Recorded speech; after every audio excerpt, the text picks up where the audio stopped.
everyone. Welcome to the Safe House, brought to you by the Safe House Initiative. I'm Jeff Edwards, co-chair of the Safe House Initiative, and your host for today's podcast.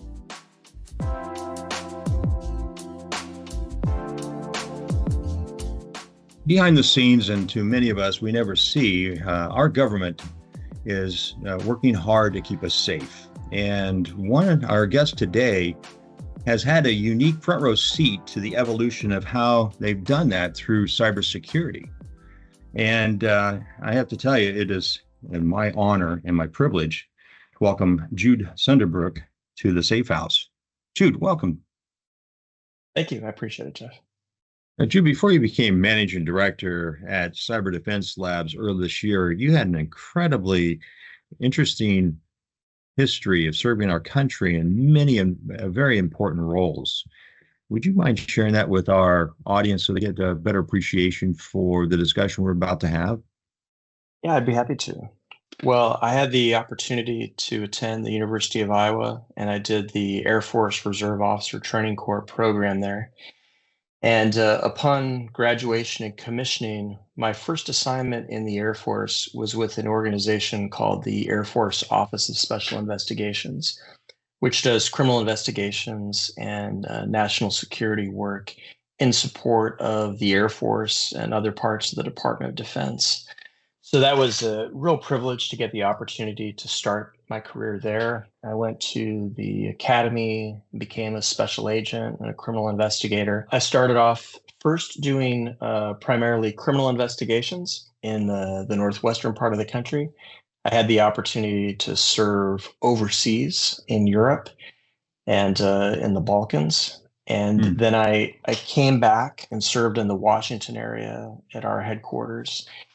And then in 2001, I was going to graduate school and I made a decision to go into the Air Force Reserve, where I continued to serve in OSI. And then I began my career in the civil service, first with the Joint Staff, and then later I came back to OSI as a civilian special agent. And since that time, back in 2001, up until my retirement from the government earlier this year, I had two parallel careers, one as a civil servant and one as a reservist.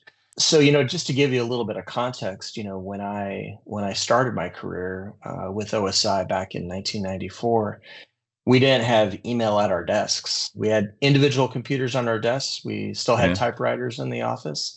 And I remember when they came in to lay the networking cable, explaining to us we were going to start getting email. So when I think about that transition across the course of the last 30 years, it's been a privilege to have kind of a front row seat to that. Yeah, that's exciting. It's been a very global experience also. Yeah, it was good, and so I tell you, I feel really fortunate with the opportunities that I had. I like a lot of people in the post 9/11 environment, I played a part in support of efforts related to countering the threat of terrorism. Yeah. And after about 10 years of that, I had the privilege of attending the Eisenhower School, which is part of National Defense University. And upon my completion of that program, I was selected and had the opportunity to go serve in a joint duty assignment in FBI Cyber Division. And I can talk more about that later, but it was real privilege to be a part of their team. And the time that I was there from 2013 to 2015 was really a kind of a critical turning point where there were a lot of discussions going on in the government about the role of what the FBI would do, what the relatively new organization known as U.S. Cyber Command would do, and also the role of the Department of Homeland Security, as well as other entities. So I served there for several years. Then I went and I had the opportunity to serve at United States European Command, where I saw firsthand how our country was working to build partnerships across Europe with our allies and other partners in terms of cybersecurity. I served there for more than 4 years. And then I had the great privilege of coming back and serving in a leadership role at OSI headquarters, while also serving at a part of U.S. Cyber Command, which is known as JFHQ Doden, which organizes a lot of network defense activities. And then I concluded my government career with an assignment as the executive director of the Department of Defense Cyber Crime Center.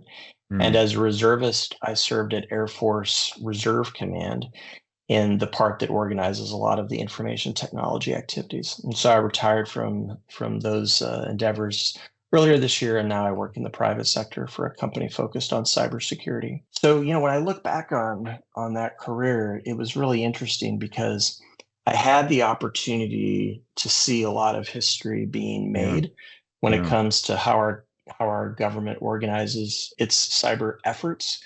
And I tried to play a small role in contributing to that. Well, I think you're being humble there. But first off, on behalf of the Safe House Initiative, thank you for your service to our country. Much appreciated. How do you begin to talk about the evolution, or actually the formation, like even the DHS and how the FBI and CISA, and I mean, your career spanned a lot of those entities that didn't exist before you got your first email. Yeah, I think, I'll start just a minute back, a little bit before that, when I was at the OSI Training Academy, Yeah. and they gave us a presentation on how some OSI special agents had managed to basically tape back together a 5.25-inch floppy drive that Hmm. had some evidence on it. And it was, at the time, it was a big deal to figure out how to reconstruct digital evidence that was related Hmm. to a computer. Yeah. I would say that in that early period of time in my career during the course of the 1990s, there were basically two things that were happening in parallel about how the government was involved in these efforts. One of them was the actual, like, what is digital forensics? What are computer crime investigations? Some Mm. of them were reactive, like when investigators would go with a search warrant to serve a search warrant and they would seize digital evidence, or they would be at a crime scene and there would be computers or the early cell phones and things of that nature. Hmm. Part of it was figuring out the policies and the processes and the procedures to responsibly handle such information in accordance with the rules of evidence that exist at the federal level or the state Huh. level. But in parallel with that, like figuring out how we should make sure that we're protecting citizens' rights while also responsibly investigating apparent criminal Right. activity. That Yeah. was while the internet was becoming a thing, and while eventually Hmm. how the internet capabilities started moving into mobile devices. And Yep. so what happened is that people realized that this was actually much more complex than just reactively seizing digital evidence and processing it appropriately. That, as important as that is, there was a recognition that the internet would provide opportunities for criminal actors and ultimately nation states to attempt to cause harm. That could either be Yeah. by Yeah. destroying data, it could be by conducting activity to manipulate data or to steal data. And so there was a recognition in the early 2000s that this was going to require a more comprehensive approach. And so you Yeah. really had these sort of two trains running in parallel in the government. One thinking about it from the criminal investigative perspective, and the other thinking about, well, what was going to need to be done to meet some of these online threats. By the time you got to the end of that decade from 2000 to 2010, that's where there was a recognition that the old structures and frankly a lot of the old processes that may have been adequate previously weren't going to help keep America safe. Yeah. And that ultimately led to the creation of some new structures, and that included the creation of FBI Cyber Division. It resulted within DHS, which was a new structure at that point. Hmm. And that was the evolution of an organization that first had been a part of something known as NPPD, but then ultimately in 2018 was the creation of CISA. And then Hmm. also in parallel with all that, the creation of Cyber Command. Those efforts in parallel, along with other things that were happening, like in smaller organizations like OSI, where I worked, that's where there were a lot of really important conversations that happened that led to the structures that we have now. And that's kind of what I had the opportunity to be a part of, because I went to a lot of the meetings where we were really trying to work through how should these different pieces of the government work together to help keep America safe, but Yeah. also try to protect our citizens and support industry. So these organizations were created, and today, do they look like? I'm going to jump ahead here for a second with a quick question. Are they siloed to some degree? Or are they integrated at some level?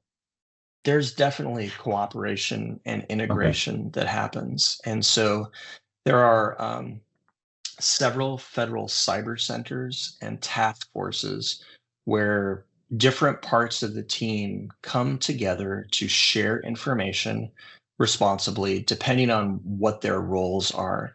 So I think, a way to think about it would be is that CISA has evolved and that they're playing a role to really help knit together a lot of different things across really like American society. So that includes the private sector. It Hmm. includes different sorts of associations and centers that link together, particularly when it comes to critical infrastructure, and then serve as an entry point into the federal government for a lot of this. And a lot of what CISA does is really focused on the defensive side. The Hmm. FBI does do things, Hmm. and certainly can walk through a lot of what they do because they do a lot of outreach as well. But in a lot of cases, they're playing that role of investigating, Yeah. and Yeah. particularly when it is a large, complex group of criminal actors or nation states. And then Cyber Command is both securing the networks of the military, but also Hmm. being postured to responsibly use cyber capabilities as a part of military operations. Those different organizations are meeting together literally hundreds and thousands of times a day. They have liaison officers that are embedded in each other. They have direct communication efforts that are underway. And so there is a certain amount of overlap in what they do, which kind of avoids things falling through the cracks. But there really is a team spirited approach behind the scene to try to work together in support of keeping the country safe. So, with your esteemed career, do you have your favorite periods of time that you thought you really, this is something you really accomplished a lot, and you're very, I'm sure you're proud of your entire career, but in particular, any segments of time that kind of resonate more with you? Yeah, I think that probably most relevant to our conversation today about trying to understand these organizations is probably the time from 2013 to 2015 that I was a DoD person integrated Hmm. and serving as a part of the FBI cyber division team. That was really when there were a lot of discussions going on about what are the primary lanes in the road between DHS, US Cyber Command, the Yeah. FBI, as Okay. well as smaller organizations like OSI and the DoD Uh, Cybercrime Center, DC3. That was really where I got to be a part of a lot of the discussions about how should all of this work. And it was just a fascinating. It was the opportunity to be a part of those conversations. And I personally learned a tremendous amount. And I really saw how there's a lot of people working behind the scenes very thoughtfully to try to figure out what's best for the country. Not everybody agreed with each other every single day, but I think yeah. ultimately, when I look back 10 years later, it was a personally rewarding period of time. And it also happens to have been where a lot of what we have now, the foundation was built. You're in the private sector now. How do you take some of these things and, for our audience, mostly small, mid-sized business owners and business people, and they're trying to figure out how to secure themselves and they're confused at all what the government does do for them. Do you have any kind of a roadmap for them to kind of say, hey, here's Yeah, here's how you can apply it to your world today? I absolutely do. So one of the things that both CISA and the FBI have done is they have put out a lot of information geared towards small and medium-sized businesses. Hmm. So the CISA website specifically has parts that are focused on small businesses, and they Hmm. include some extremely useful information, as does the FBI webpage. Some of this is relatively straightforward and it's clearly laid out, and it includes things like making sure that systems are kept up to date, that you're running Hmm. patches, Hmm. making sure that you're using antivirus and anti-malware things, making sure that you're backing up your information regularly, and making Yeah. sure that you keep copies disconnected from a live system so that if you're subject to a ransomware attack. There's a lot of information about building continuity plans and also doing tabletop exercises and some other things that are just very practical, like making sure that you have multi-factor authentication enabled across as much of your enterprise, hopefully all of it as you can. Those very common sense resources are available for free. And even if you do not have any resources in a small business that you can devote to cybersecurity, it gives you a roadmap for the people in the company that have something to do with information technology. It's a starting point. Now, beyond that, the government does a lot of outreach, and I'll briefly walk through kind of how that works. The government organized a way to think about critical infrastructure in the United States.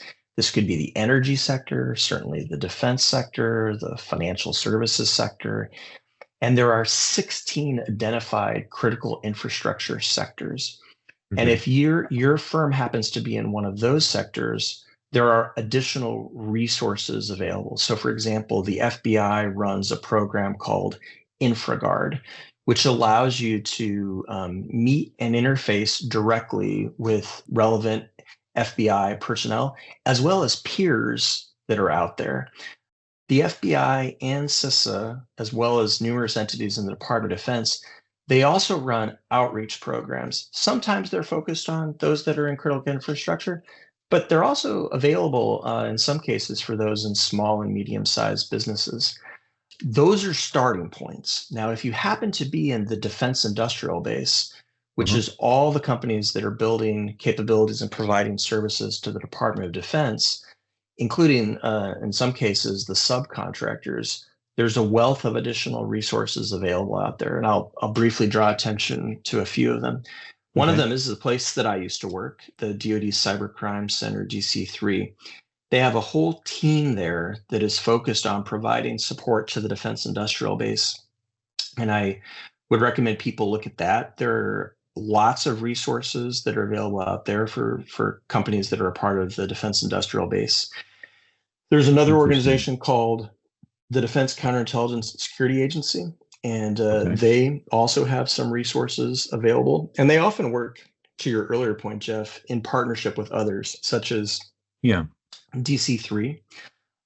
Another set of resources that are available out there is from the National Security Agency. They have something known as a Cybersecurity Collaboration Center that also provides support to DoD contractors. And I'll tell you, at first glance, when you hear about all this, you're like, geez Louise, you've talked about CISA, FBI, DC3, DCSA, and NSA. Yeah. What I'd like to assure people that might be listening to that is that these different teams are working together behind the scenes. And frankly, when you have an economy as large and as complicated as that of the United States, to cover that completely is a very big challenge. And if you're a small or medium-sized business, it can be difficult to know where to start. Yeah. I would steer people towards some of these organizations' websites as a starting point. And I think you're going to find, one, there's a wealth of information that's well structured. It's relatively easy to apply to give you a starting point. And from there, you'd have the opportunity also to start participating in forums, meetings, opportunity to engage with the government. Sometimes you walk away from those things and you're like, okay, I now have realized the challenge that our company has. And then there's certainly other companies that are out there to provide tailored support and everything. But there's really quite a lot of resources out there as a starting point that the government has teed up. And then, as you know, there's also a number of nonprofit organizations out there that assemble this information, clearly including the Safe House Initiative. If you had your own business today, which if you had one area to go and start to look at one of these websites, which one would that be? Just curious. I think if I was a small or medium-sized business, I think I would look at both the CISA website and then also the FBI website, because they both have some practical, tailored information that is out there that gives you a good starting point. And if you're part of the Defense Industrial Base, I would recommend that you check out the DC3 and the NSA websites because they also provide some additional pointers, both in terms of best practices and Yeah. then also in terms of particular points for outreach. Yeah, and I believe that the NSA also has some services. If you're a contractor for the government, they have some free services that they can provide for you. So Absolutely. we learned about that recently. So we're Both trying to make NSA that known. and DC3 have some of those services that are out there that are no cost. Okay, so DC3. Oh, but you've mentioned so many resources that we've never heard of here, or at least I haven't heard of, because we focused on CISA for sure, and NIST. Both are contributing to the Safe House initiative, various content. So it's good to hear all these new sources. So thank you for that very much. Of course. I've always asked about this, various threat hunters or whoever else about the FBI. When do you engage them? And everybody always says, "Oh, engage them early and often." And it's like, well, is that practical or is that not practical, Jude, from your perspective? I think If it's you have an definitely answer. practical. Yeah. Yeah, No, I think yeah. that one of the things that I found was is that the FBI and other investigative organizations, including the Secret Service and like the organization that I came from, OSI, and their counterparts in the Department of the Navy, NCIS, as well as several organizations in the Department of the Army, they're much more accessible than you might think. And many of them have structured programs in place to do outreach to the private sector.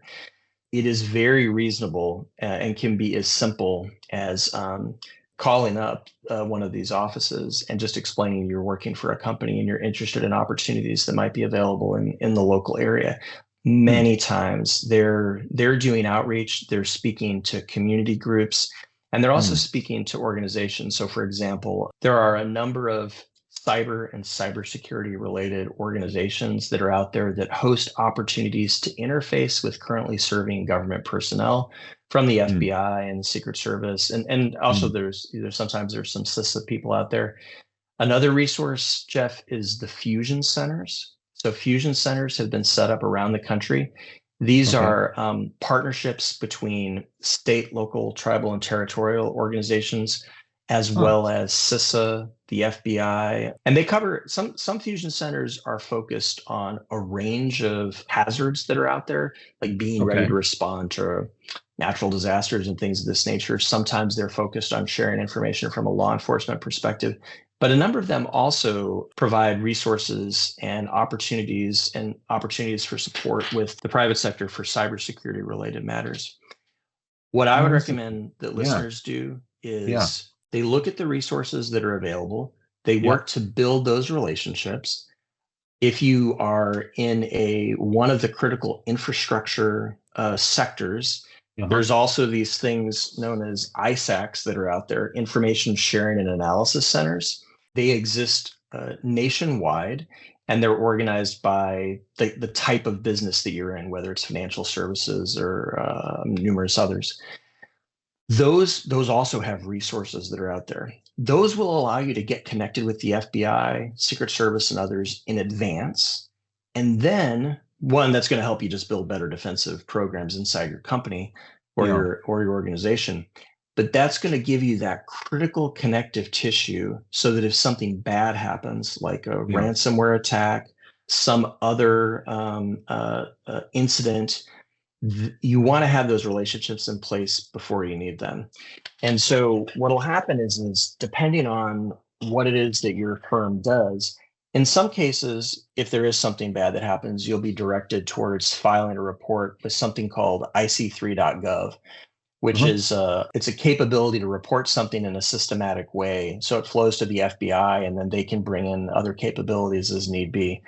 But in addition to that mechanism, in many cases, building these relationships with Yeah. the FBI and other law enforcement agencies in advance, it'll allow you to have, somebody to call when that really bad thing happens. And it's Sure. just it's just best to build those relationships in advance if you can. Yeah, no, it's interesting because as you build out your plan and you start to learn more and you start to find all these resources. So I keep hearing relationship from you. building those relationships ahead of time is as important as maybe building the plan itself to have a response to an incident. Does that make any sense? It sure does. And I think that one of the things that it would allow you to do is to really try to build both. I'll give Mm. you an example. I've seen that in smaller companies, it can be as easy as running an in-house tabletop exercise. Sometimes that can be something that is done that you just organize on your own. Sometimes you might bring in a company that assists with helping small or medium-sized companies with that Mm. kind of work. But it's really important to do that because when you're doing a tabletop exercise, you get to that point where someone provides what's kind of known in the exercise world as an inject. It's like okay, here's what happens. What do you do? And so you Yeah. have your human resources person who may not be a cybersecurity expert, and they have to figure out what to do if, for example, emails that appear to be like something related to the open season for choosing healthcare providers, in fact, seems to be unusual. What do you do at that point? And going through that process and then developing that incident response plan, that's where you can build in the moments in your plan where, hey, this is the point that I'm going to call a law enforcement agency, whether it's the FBI, the Secret Service, or another Yeah. one. So it's in some cases it can be really hard to know where to start. I think those websites that we were talking about give you a starting point. You Yeah. build the relationships, you do some common sense cybersecurity best practices, you test your incident response plan through some tabletop exercises. Now, clearly, depending on the complexity of your company, the bigger you are, the more likely it is that you're going to either build up your own in-house capabilities or you're going to hire in other providers to provide those capabilities. Yeah. But that starting point, particularly for smaller companies, of just setting aside just a little bit of precious time to think through these things, that's Yeah. where you might realize it's as easy as turning on all the patching, turning on all the different antivirus and anti-malware things, backing up, keeping a copy offline away from the actual main company location. It's interesting just how those simple steps can get you ready so that if you are faced with a ransomware attack, you at least know that you've got a good recent copy of data. And that really can change the calculus for companies as they're thinking through their next steps. Now you're in the private sector and you have this vast experience in your background. What do you focus your time on these days? Just curious. There's several different parts, I'd say. One is that after having 30 years working in the government, one thing is I've learned is that that was an extremely positive experience. I have great memories of that, Mm. but it has really been a pleasure to just be a part of the private sector economy, to Mm. see kind of what makes the United States have a vibrant economy, of seeing individuals entrepreneurial approach to things firsthand, Yeah. to Yeah. be a part of those conversations, to see people come up with new and innovative ideas. So to be honest, Jeff, I think that since it's only been less than 6 months for me, there's been a learning curve for me about just Yeah. learning about which lessons I took from my time in the government are relevant to the private sector and Yeah. which are where I've needed to learn new things. I would say that clearly I'm doing what I can to provide great service and capability to our client partners. And then there's also, frankly, just some additional personal learning that I undertake to kind of keep my skills fresh. So a few years ago, I had the opportunity to earn my CISSP credential. And ISC2 has a structured way that you do Mm. continuous learning across the course of several years. And Yeah. so I have been working through figuring out how do I make investments of my time to keep my skills current, and also things that would be applicable to doing hopefully an ever better job for the clients out there. So I think I still have more learning to do, but I found that it's been great to learn something and be a part of both the company that I support as well as learning from the client partners that we engage with. Yeah, it's an inspiration, I think, to our listeners to say, always be willing to learn and to take on new and challenging things. Because I think you have a whole career with that. Sounds like. It is. And, I think one of the things I've found is that I've probably learned as much from talking to people informally across the course of my career as Yeah. I have from any formal online or in-person courses. And I think that's one of the things that I would just pass on to listeners. I would say that probably the first 5, 10 years of my government career was just figuring out how complicated the US government was while also and figuring out how to navigate that while also learning about how to do a good job as a criminal investigator and as a national security professional. What I've learned along the way during the later parts of my careers was just the power of building relationships before you need Yeah. them, and Yeah. also learning from others who have more expertise than you do. And Yeah. so I would just offer that there is a lot that can be learned for people in the business world about engaging and figuring out, okay, there's lots of things to worry about out there as you're trying to build a profitable, growing company, or if you're in the nonprofit world, do a good job supporting those who've invested in you, Yeah. and learning by going out and reaching out to people about what are best practices, how do you do this, what should I be thinking about. I've found that in many cases, that outreach and just sitting down with somebody to have a cup of coffee and learning about how they would approach an issue, it really gives you a perspective that Yeah. allows you to, if you can, frankly, just think about how you can make your own company secure and also have a Mm. potential partner down the road. Yeah, it's not what you know. It's how you approach your mindset of how you think about things too, Jude. It's fantastic. I really appreciate sharing with us. So, I always ask, this is a tough journey for anyone that undertakes this, and any journey, the first step is always the hardest, and sometimes make it more tangible. Make the one thing that you would recommend that someone is listening today they can do today that would help them become more secure. What would that one thing be? I would start because it's no cost and there's a lot of capabilities out there. It would be looking at those websites that Yeah. provide a starting place. That would include certainly the Safe House Initiative. It would include some of those government websites that I mentioned. Yep. And then frankly, I would just I'd put those down on a piece of paper and begin trying to work your way down the list. If you've got a smaller company that you're investing in and pouring your heart and soul in along with your colleagues, you're not going to be able to invest all of your time in cybersecurity.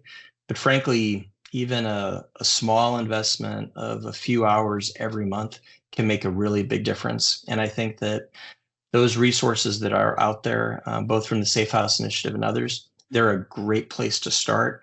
And Yeah. as you said, that first step can be the hardest, but I think you thinking about these things before something bad happens is the way to protect the investment that you've made in your company through a lot of hard work and effort. Great advice, Jude. Well, I tell you, it's been quite an adventure with you today, and really appreciate your time and your insights. Well, it's been great to have the opportunity to speak with you, Jeff. Yeah, and as you get more into your private sector career, I'd love to have you come back and share some more insights in the future. Yeah, I would look forward to that opportunity as well. Thank you.